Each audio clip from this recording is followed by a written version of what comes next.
सकरन भरसा गोठ माड़ी जलपाणी में रेंजर्स ऐं पुलिस की गॾियल कार्रवाई। फायरिंग में 4 ॼणा मारिजी विया ऐं 4 ज़ख़्मी थी पिया। मारिजी बेलन में मिहार जलपाणी, अखन जलपाणी, निज़ामुद्दीन ऐं सिजावल जलपाणी शामिल। फायरिंग में ज़ख़्मी थियल सारंग जलपाणी, अलहताज जलपाणी, इमामुद्दीन ऐं अली नवाज़ जलपाणी सकरन खां नवाबशाह अस्पताल मुंतकिल। निगरान घरू वज़ीर हारिस नवाज़ चयो आहे त रेंजर्स ऐं पुलिस आपघाती बमबार जी मौजूदगी वारी इतला ते कार्रवाई कई, जंहिं दौरान फायरिंग में शकी जवाबदार मारिजी विया। जवाबदारनि जी फायरिंग में 4 रेंजर्स एहलकार ज़ख़्मी भी थिया आहिनि। मारिजी वियलनि जे वारसनि क़ौमी शाहरा ते लाशकी धरणो हणी छॾियो। रोड जे ॿिन्ही पासनि खां ट्रैफ़िक मुअतल।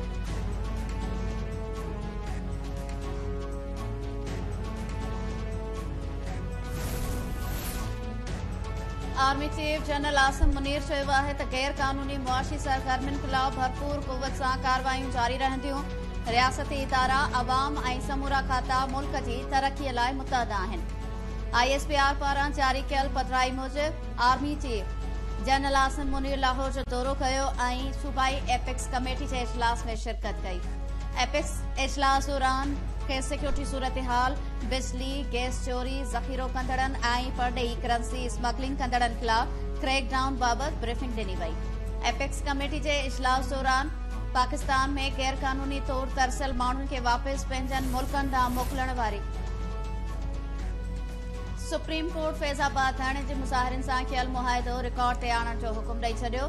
धरणे केस में अमल दरामद बाबति रिपोर्ट बि तलब। सुप्रीम कोर्ट में चीफ जस्टिस काज़ी फाइज़ ईसा फैज़ाबाद धरणे केस में नज़रसानी अपीलुनि ते ॿुधणी कंदे रिमार्क्स ॾिना त अदालतुनि खे पंहिंजनि मक़सदुनि लाइ इस्तेमाल थियण न ॾींदासीं। ॿुधायो वञे त फैज़ाबाद धरणे केस जे फ़ैसिले ते अमल छो न थियो, सभु एतिरा ॾिनल छो आहिनि। धरणे वारे मुआहिदे ते सही कंदड़नि खिलाफ़ कार्रवाई जी ख़ातिरी करायो या ॿुधायो त मामिलो ईंदड़ दफ़ेड़ ताईं ईअं ई रहंदो। सभिनी तस्लीम कयो आहे त असांजो फ़ैसिलो सचो। असां इम्तिहान मां गुज़री वियासीं, हाणे अव्हां जो वारो आहे। अदालत केस जी ॿुधणी 1 नवंबर ताईं मुलतवी करे छॾी। समूरनि धुरनि खे 27 अक्टूबर ताईं लिखत में जवाब जमा कराइण जी हिदायत। फैज़ाबाद धरणे केस में पेमरा, इंटेलिजेंस ब्यूरो, वफ़ाक़, PTI ऐं इलेक्शन कमीशन नज़रसानी अपीलूं वापसि वठी छॾियूं। चीफ जस्टिस रिमार्क्स ॾींदे चयो त पहिरियां चयो वियो त फैज़ाबाद धरणे केस जो फ़ैसिलो ग़लतियुनि सां भरियल आहे। छा हाणे फ़ैसिले में ग़लतियूं ख़तम थी वयूं? इलेक्शन कमीशन कंहिंजी हिदायतुनि ते दरख़्वास्त वापसि वठी रही आहे। छा पहिरीं इलेक्शन कमीशन कंहिंजे कंट्रोल हेठि हुई या हाणे आहे, या सदाईं कंट्रोल हेठि रही आहे, या कोई कंडक्टर हो जंहिंजे चवण ते सभु कुझु थी रहियो हो? जेको दुनिया में किथे बि नाहे थींदो, उहो पाकिस्तान में थींदो आहे। हिते चयो वेंदो आहे त हुकुम मथां खां आयो आहे। हिते हुकुम अल्लाह जो न पर कंहिं ॿिए जो हलंदो आहे। तस्लीम कयो त इलेक्शन कमीशन खे उन वक़्तु हिकु फर्द हवाले कयो वियो हो, हाणे आज़ाद आहे। हिम्मत अथव त ॿुधायो उन वक़्तु सभु कुझु केरु कंट्रोल करे रहियो हो?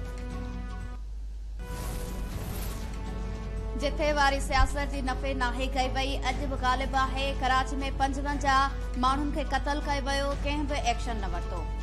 हिते कुझु बि थी वञे चयो वेंदो आहे त धूड़ विझोसि। जंहिं साहब खे घणी जमहूरियत घुर्बल हुई, कैनेडा खां वापसि छो नथो अचे? चीफ जस्टिस काज़ी फाइज़ ईसा चयो त इस्लामी जमहूरिया पाकिस्तान त ग़लतियूं बि तस्लीम नाहे कंदो। मूं समेत सभिनी जो एहतसाब थियणु घुरिजे। एहतसाब खां कंहिंखे बि इनकार न करणु घुरिजे।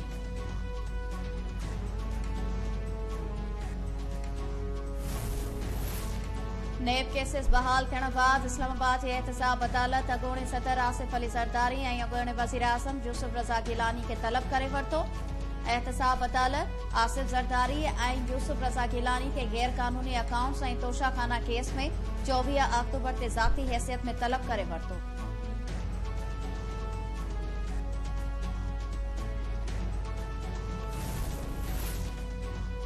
धाड़ेलनि ऐं रियासत में को त फ़र्क़ु हुअणु घुरिजे। सुप्रीम कोर्ट सरकारी ऑफिसर्स लाइ साहब जो लफ़्ज़ इस्तेमाल करण खां रोके छॾियो।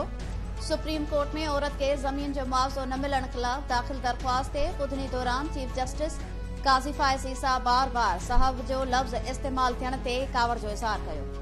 सरकारी ऑफिसर्स लाइ साहब जो लफ़्ज़ इस्तेमाल करण खां रोके छॾियो। चीफ जस्टिस रिमार्क्स ॾींदे चयो त असांखे ऐं तव्हांखे अवाम जे पैसनि मां पघार मिले थी, पर कारकर्दगी बुरी आहे।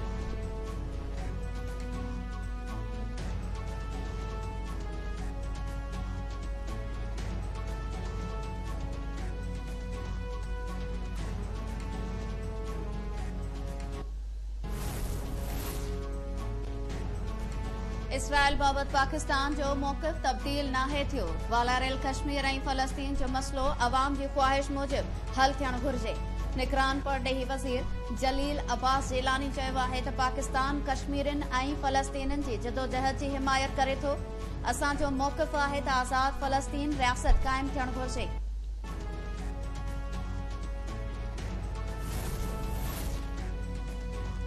सेनेट जे इंसानी हक़नि वारी कमेटी जो इजलास। राणीपुर जी पीराणी हवेली में क़तल कयल नींगरी फातिमा फड़ो वारे केस जो जाइज़ो वरितो वियो। ह्यूमन राइट्स सेक्रेटरी एडी ख्वाजा इजलास खे आगाही ॾिनी त फातिमा फड़ो जी डीएनए रिपोर्ट अञा नाहे मिली। डीआईजी सखर ॿुधायो त डीएनए रिपोर्ट लाहौर मोकिली आहे, अञा नाहे मिली। सेनेटर आयशा रज़ा फारूक चयो त फातिमा जी डीएनए जा सैंपल्स तब्दील कया विया आहिनि, जंहिं सबब मैच नाहिनि थी सघिया। एएसपी नोमान ज़फर कमेटी खे ॿुधायो त सैंपल्स में टेम्परिंग नाहे थी। डीएनए मैच न थियो त बि जवाबदारनि खे सज़ा ॾियारण लाइ घणियूं साबितियूं मौजूदु आहिनि, जेके रिकॉर्ड जो हिसो आहिनि।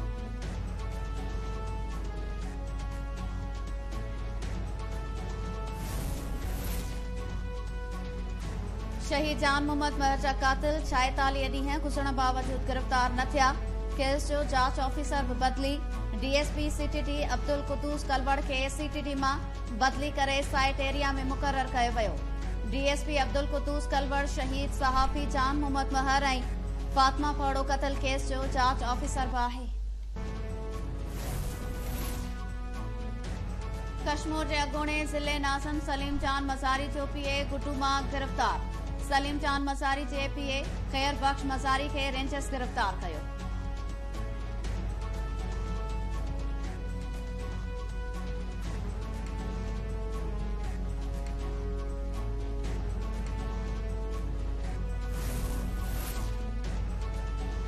खैरपुर ऐं घोटकी जे कचे में रेंजर्स ऐं पुलिस जो गॾियल ऑपरेशन।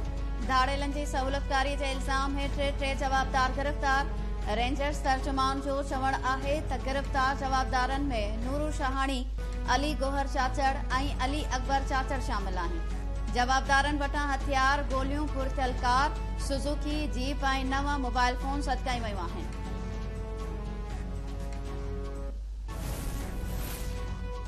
कराची में गुलशन हदीद भरिसां लिंक रोड ते ट्रांसपोर्टर्स जो कांटे ऐं टोल इंतजामिया ख़िलाफ़ 9 ॾींहनि खां धरणो जारी। हैदराबाद ऐं कराची ईंदड़ वेंदड़ गाॾियूं बीठी वयूं। मुज़ाहिरनि जो चवणु हो त कांटे ऐं टोल इंतजामिया पारां फी गाॾी खां 5000 रुपया गैर क़ानूनी तौर वरिता पिया वञनि।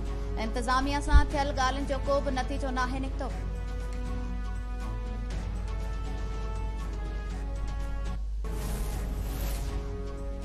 लाड़काणो में मासूम नींगरी राइस कैनाल में बुॾी वई, ॻोल्हा जारी। पुराणे बस स्टैंड वारे पुल वटि 8 सालनि जी सायरा मुगेरी कैनाल में बुॾी वई।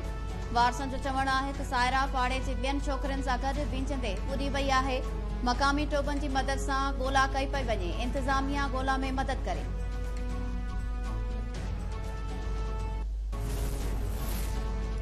ॾखण भरिसां मासूम बाड़ो मलेरिया विघे फोत। ॻोठ चनेसर खरोस में ॻोठाणे मंसूर हुसैन खरोस जो मासूम पुटु मेराज मलेरिया विघे फोत थी वियो। फोती ॿार जे वारसनि जो चवणु हो त मासूम मेराज जी तबियत ख़राब थियण ते खेसि इलाज लाइ खांकी इस्पताल आंदो, जिथे डॉक्टर संदसि फोत थियण जी तस्दीक कई।